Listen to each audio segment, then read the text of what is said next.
오늘 우리에게 주시는 하나님의 은혜의 말씀은 사무엘상 8장 1절에서 22절까지의 말씀입니다. 다 같이 합독하도록 하겠습니다. 사무엘이 늙음에 그 아들들로 이스라엘 사사를 삼으니 장자의 이름은 요엘이요 차자의 이름은 아비아라. 그들이 브엘세바에서 사사가 되니라. 그 아들들이 그 아비의 행위를 따르지 아니하고 이를 따라서 뇌물을 취하고 판결을 굽게 하니라. 이스라엘 모든 장로가 모여 라마에 있는 사무엘에게 나아가서 그에게 이르되 보소서 당신은 늙고 당신의 아들들은 당신의 행위를 따르지 아니하니 열방과 같이 우리에게 왕을 세워 우리를 다스리게 하소서 한지라. 우리에게 왕을 주어 우리를 다스리게 하란 그것을 사무엘이 기뻐하지 아니하여 여호와께 기도하매 여호와께서 사무엘에게 이르시되 백성이 내게 한 말을 다 들으라. 그들이 너를 버림이 아니요 나를 버려 자기들의 왕이 되지 못하게 함이니라. 내가 그들을 애굽에서 인도하여 낸 날부터 오늘날까지 그들이 모든 행사로 나를 버리고 모든 신들을 섬김과 같이 내게도 그리하는도다. 그러므로 그들의 말을 듣되 너는 그들에게 엄히 경계하고 그들을 다스릴 왕의 제도를 알게 하라.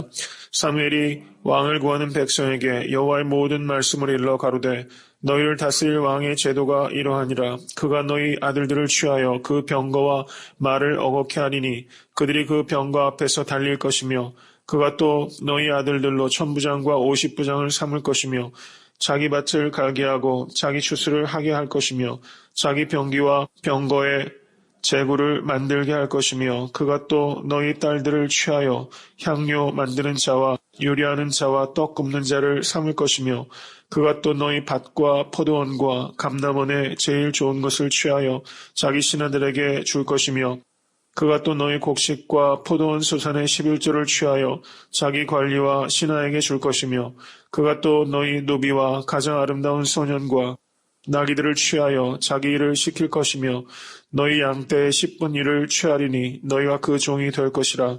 그날에 너희가 너희 택한 왕을 인하여 부르짖되 그날에 여호와께서 너희에게 응답지 아니하시리라. 백성이 사무엘의 말 듣기를 거절하여 가로되 아니로소이다. 우리도 우리 왕이 있어야 하리니 우리도 열방과 같이 되어 우리 왕의 우리를 다스리며 우리 앞에 나가서 우리의 싸움을 싸워야 할 것이니이다.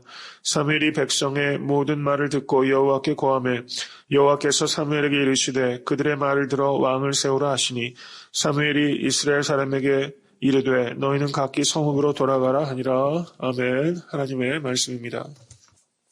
네, 오늘 본문 말씀을 보시면 다소 당황스러운 이야기가 기록되어 있습니다. 사무엘의 아들들이 그 아비의 행위를 따르지 아니하고 이를 따라서 뇌물을 취하고 판결을 굽게 아니라 최악의 상황이 지금 벌어지고 있습니다. 위대하고 선한 사람 아래에도 이렇게 악한 아들들이 생길 수 있다는 것이죠. 정말 자식은 부모 뜻대로 되지 않는다는 것을 여기서 다시 한번 깨닫게 됩니다. 엘리의 아들들과 사무엘의 아들들이 지금 비교가 되고 있어요. 그러면 엘리의 아들들의 결과와 엘리의 아들들이 다 비느하스 홈리가 같은 날 죽게 되고 그리고 엘리도 비두나에서 의자에서 떨어져 목이 부러져 죽고 또 며느리는 아들을 낳다 죽고 하나님의 영광이 떠났다라는 이가봇이라는 이름을 지어서 되게 되는 그 가문이 거의 멸문하게 되는 그런 비참한 결과를 빚게 됩니다. 그런데 사무엘의 아들들 역시 엘리의 아들들만큼은 아니어도 정말 불의한 일을 하고 있었죠. 그런데 사무엘이 이 일을 어떻게 처리하는가 거기에서 좀 차이가 있다고 볼 수 있습니다. 여기에서 그 사무엘의 아들들이 사사로 세워진 게 어디입니까? 브엘세바죠. 브엘세바가 이스라엘 거점 중에서 최남단입니다. 최남단. 그래서 사무엘이 순회하며 관할하던 지역은 아니었어요. 7장 15절에서 17절을 보시면 사무엘이 사는 날 동안에 이스라엘을 다스렸으되 해마다 베델과 길갈과 미스바로 순회하여 그 모든 곳에서 이스라엘을 다스렸다. 라마로 돌아왔는데 라마도 다스렸다. 이렇게 말하고 있죠. 순회했던 지역은 아닙니다. 이스라엘 최남단이었기 때문에 사무엘이 직접적인 관할 아래 있지는 않았어요. 그래서 이 사무엘이 이 자녀들이 하고 있는 악행에 대해서 아마도 이 사실을 다 알고 있었으면 사무엘이 이대로 하지 않았을 겁니다. 혹은 중간에 말하기가 껄끄러워서 이야기를 안 하다가 이젠 사람들이 더 이상 안 되겠다 싶어서 사무엘에게 이야기를 했는지 모르겠습니다. 어쨌든 어떤 일은 제3자보다도 직접 상황을 파악하기 어려운 상황들도 있을 거라고 생각이 돼요. 어쨌든 사무엘이 자식들이 이럴 정도로 악행을 하고 있다는 것이 이제야 비로소 사무엘이 알게 됐습니다. 분명히 사무엘의 잘못도 있을 거라고 생각이 됩니다. 인간이라는 것입니다. 인간. 근데 사무엘이 그 일을 알았을 때 이 문제를 어떻게 처리하는가? 여기에 엘리와 사무엘의 차이가 결정적으로 있다는 것입니다. 부모를 겸손하게 하는 것은 정말 자식입니다. 부모를 기도하게 하는 것도 자식이죠. 12장 2절을 한번 보시기 바랍니다. 12장 2절 읽겠습니다. 이제 왕이 너희 앞에 출입하느니라. 보라, 나는 늙어 머리가 휘었고 내 아들들도 너희와 함께 있느니라. 이렇게 말하고 있어요. 이제 아들들이 어디에 있습니까? 브엘세바에 있지 않아요. 아들들이 직위에서 해제됐습니다. 사무엘은 지금 아들들의 악행을 정확하게 듣고 알았을 때 이 아들들을 직위에서 해제시켜버렸어요. 그런데 엘리는 어떻게 했습니까? 손방망이를 휘둘렀죠. 근데 사무엘은 이 아들들을 그 악행을 행하는 그 자리에서 지위를 해제시켜버렸어요. 이것이 자식을 살리는 겁니다. 똑같은 문제를 직면했지만 이 엘리가 그 문제를 다루는 방식과 사무엘이 다루는 방식이 달랐어요. 엘리의 아들들이 결국 죽임을 당하고 엘리도 죽임을 당했는데 여기에서는 사무엘이 아들들을 그 지위에서 해제시킴으로 아들도 살리고 그리고 자기도 살리는 이런 결과가 있게 되는 것이죠. 사무엘이 아들들을 그 지위에서 해제시키는 것은 사무엘이 아들들에게 너희들이 내게 아무리 소중해도 내게 더 소중하신 분은 하나님이시다. 그것을 말해준 겁니다. 그래서 지위에서 해제시켰어요. 이것이 중요하다고 생각합니다. 사무엘은 이상과 현실을 정확히 봤어요. 우리가 자식들을 대할 때 우리가 자식들에 대해서는 계속 이상적으로 보죠. 이 자녀들의 역량이 어느 정도 있는지를 객관적으로 보기가 참 어려운 것 같습니다. 이상과 현실, 사무엘도 이상적으로 봤을지 모르겠어요. 어떻게 보면요, 목회자의 아들이 목회자가 되는 것, 이것도 깊이 생각할 문제인 것 같아요.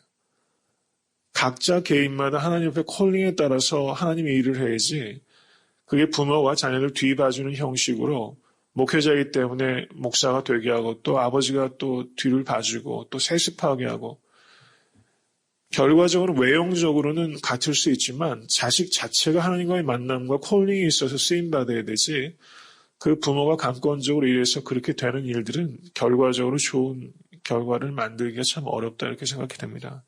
이 세상 일들도 마찬가지인 것 같아요. 큰 회사를 CEO가 자식들의 회사를 그냥 역량과 상관없이 물려주는 것. 물려주는 자체가 나쁘다기보다는 그 역량이 안 되는 자식에게 욕심을 가지고 물려주는 것. 이게 문제라고 생각이 돼요. 근데 사무엘은 여기에서 아버지 된 욕심이 있었을 거라고 생각이 됩니다. 그런데 이상과 현실을 본 거죠. 안 되는 거구나. 그래서 자식들을 거기에서 해제시켜버린 것이죠. 그래서 결국 자식도 살리고 또 자신의 명예도 지키고 또 이스라엘도 살리게 되는 역할을 하고 있다는 것입니다. 그러니까 인간의 약점이 있지만 사무엘은 늘 하나님을 최우선적으로 생각하는 사람이었다. 이게 사무엘이 갖고 있는 우리가 본받아야 될 점이 아닌가 이렇게 생각이 됩니다. 읍참마속한다는 이야기가 있죠. 정말 슬픔을 가지고 마속을 이렇게 죽이는 것처럼 우리가 정말 눈물을 정말 흘리면서 우리가 안 되는 것은 안 되는 것으로 이렇게 하는 게 모든 사람들을 살리는 것이다. 이렇게 볼 수 있다는 것이고 사무엘이 바로 이것을 우리에게 보여주고 있다는 사실입니다. 무엇이 정말 자식들을 살리는 것인가? 무엇이 정말 교회를 살리고 무엇이 정말 나라와 민족을 살리는 것인가? 때때로 하기 어려운 일들도 하는 것이 결국 살리는 것이다. 이것을 우리가 사무엘을 통해서 우리가 볼 수 있게 되는 것입니다. 욕심대로 할 일이 아니라는 것입니다. 자식들도 다 그릇이 있다는 것이죠. 하나님께서 허락하신 그릇대로 쓰임받을 수 있도록 도와주는 게 부모의 역할이지 내 욕심대로 자녀를 키운다고 될 일이 아니라는 것이죠. 이것도 우리가 배워야 된다고 생각합니다. 이게 자식을 통해서 배우는 겸손입니다. 그 자녀를 통해서 겸손을 배우실 수 있게 되기를 간절히 바랍니다. 지금 이스라엘 백성들이 사무엘에게 와서 명분이 있는 요구를 하고 있습니다. 당신은 늙었고 자식들은 당신과 같이 못하니 우리에게 왕을 세워달라. 명분이 있어요. 명분이 있는데 동기가 순수하지 못합니다. 사람들은 명분을 세우려고 합니다. 그렇지만 하나님께서는 동기를 정확하게 보는 것입니다. 왕을 세워달라고 했더니 사무엘이 기쁘지 않죠. 기쁘지 않습니다. 그런데 6절을 보시기 바랍니다. 사무엘이 기뻐하지 아니하여 여호와께 기도하며 사무엘은 자신의 감정이 기쁘지 않아도 여호와께 기도하는 사람이었어요. 이게 사무엘이 갖고 있는 위대한 점이라고 생각합니다. 그리고 그 뒤에 보시면 19절을 보시기 바랍니다. 백성이 사무엘의 말 듣기를 거절하여 21절 사무엘이 백성의 모든 말을 듣고 여호와께 고하매 사무엘은 기쁘지 않아도 여호와께 고하고 백성이 거절해도 여호와께 고하고 이 사무엘은 감정대로 움직이는 사람이 아니라 모든 상황 속에서 여호와께 고하고 여쭙고 하나님의 뜻에 따라서 움직이는 사람이었다는 것이죠. 이게 참 위대하고 귀한 처신이 아닐 수 없습니다. 네, 7절에 보시면 하나님께서 사무엘에게 이르시되 백성이 내게 한 말을 다 들으라. 그들이 너를 버림이 아니요 나를 버려 자기들의 왕이 되지 못하게 함이니라. 이렇게 말했어요. 하나님께서 사무엘을 위로하신 것이죠. 너를 버린 게 아니라 사실은 나를 버린 것이다. 여러분 세상에서 내가 이 사무엘이 했던 것처럼 최선을 다해서 하나님을 위해서 그리고 다른 이들을 위해서 하는 일들도 그래도 불구하고 사람들한테 버림받을 때가 있는 것 같아요. 이런 일들을 우리가 경험하면서 살아갑니다. 그런데 그때 내가 마음이 상심한 것을 생각하는 것을 떠나서 하나님의 마음을 우리가 헤아릴 수 있으면 더 좋겠다 이런 생각이 듭니다. 내가 버림받은 것 같이 느껴질 때 하나님은 지금 어떤 생각을 하고 계실까? 하나님의 마음은 지금 어떨까? 이것을 우리가 좀 헤아릴 수 있는 저는 하나님께서 그 모든 위로의 하나님이라고 고린도 후서에 말씀하고 계시는데 여기에서 사무엘을 얼마나 기가 막히게 위로하고 계신가? 너를 버린 게 아니라 나를 버린 것이다. 이렇게 하나님께서 위로해주고 계신 것이죠. 이런 하나님의 위로를 받으실 수 있게 되기를 간절히 바랍니다. 그리고 사무엘에게 왕정이 갖고 있는 위험성에 대해서 말씀하셨습니다. 이 왕정이라는 것이 지금 문제는 뭐냐면 우리도 열방과 같이 왕을 달라 이렇게 이스라엘 백성들이 말하고 있는 것입니다. 5절 보시기 바랍니다. 열방과 같이 우리에게 왕을 세워 우리를 다스리게 하소서. 이스라엘 옆에 있는 나라들은 모두 왕정 제도를 가지고 있습니다. 하나님께서 이 왕정 제도에 대해서 말씀하고 있는 것은 왕정 제도 자체가 나쁜 것이 아니라 왕정 제도를 세우게 되면 그것이 가져다 줄 피해가 엄청나게 크다는 것이죠. 사람들이 그 왕을 섬겨야 되고 이게 제도화가 되고 그리고 왕을 통해서 핍박을 받게 되고 왕이 잘못되면 이 백성들이 다 휘둘리게 되는 것이죠. 그 모든 폐해, 이상과 현실의 차이를 하나님께서 지금 말씀하시고 그리고 이 백성들에게 그것을 선택할 수 있는 책임을 지금 하나님께서 말씀하고 계시다는 것입니다. 이스라엘 백성이 지금 현실적인 왕을 구하는 것은 이 사실상은 하나님의 왕 되심을 부인하고 인간 왕을 세우고 또 특별히 전쟁 때에 그 전쟁을 이끌어 나갈 왕을 세우기 원함이었습니다. 하나님께서 우리를 위해서 싸워주시는 분이라는 것을 이스라엘 백성들이 역사 속에서 늘 경험했음에도 불구하고 지금 인간 왕을 세우려고 하는 그런 모습을 여기에서 우리가 볼 수 있다는 것이죠. 저는 이 말씀을 좀 묵상하면서 그런 생각이 들었습니다.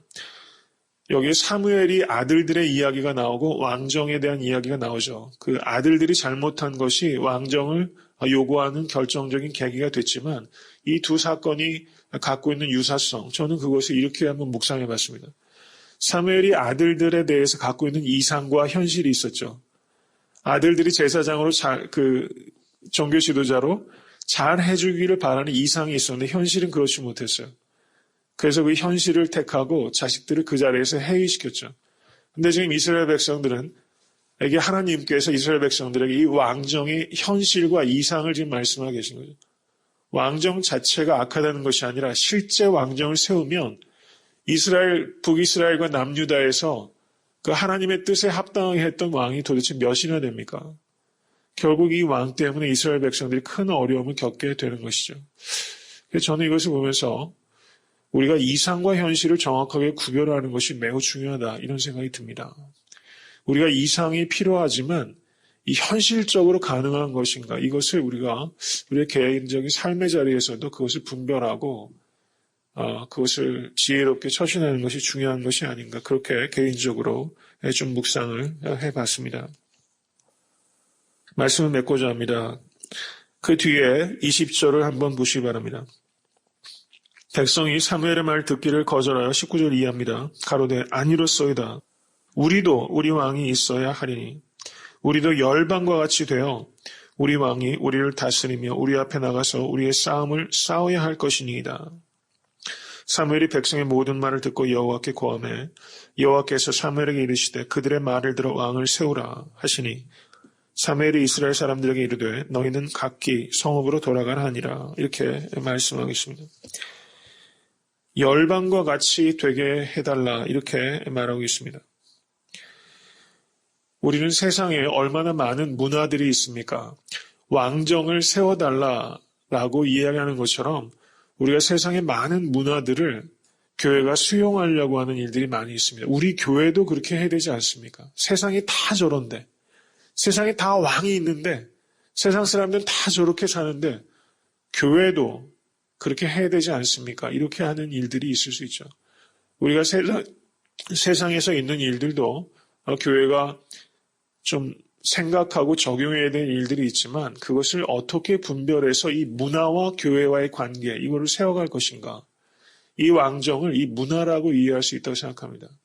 이 관계성 속에서 어떤 것을 우리가 수용할 수 있고 어떤 것을 아니라고 이야기할 수 있는가. 이것을 우리가 생각할 수 있다는 것이죠.